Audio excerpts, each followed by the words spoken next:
Listado sa isang entrapment operation ng isang abogadong namemeki umano ng mga dokumento mula sa Court of Appeals. Aabot na raw sa halos 1 milyong piso ang nakuha ng suspect mula sa kanyang mga biktima. Nakatutok si John Consulta.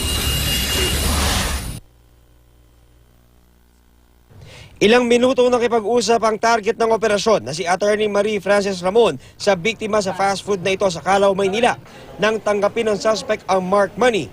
Nahuli ka namin sa kanang salamat o falsification. May karapatan kang manahimik. May karapatan kang kuha ng abogado ng sarili mo. Agad pumasok ang National Bureau of Investigation Anti-Fraud Division para arestuin ang abogado. Noong umpisa, sinubukan pa niyang pumalag sa arresting officers. Naiintindihan niyo po ang karapatan niyo. Naiintindihan niyo po ang karapatan niyo. Sir, sasama ko po. Pero tuluyan din siyang dinakip.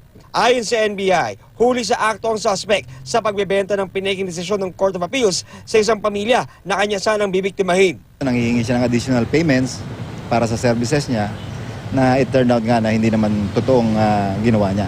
Ipa-dispar natin kung kinakailangan. Panahon na para matigil siya dito sa ganitong mga gawain ito. Nang i-verify ang dokumento, lumitaw na peke ang 19 na pahina na CA resolution. Mali pa nga ang pumirmang presiding justice ng kaso. Sa certification na nilabas ng tunay na korte, pinabulaan nilang promulgated na ang kaso. Wala raw desisyon na palayain ang nilalakad ni Atty. Roman na isang inmate na nakulong dahil sa illegal na droga. Dapat yan mawala na talaga sa lipunan yung mga ganyang klase ng tao.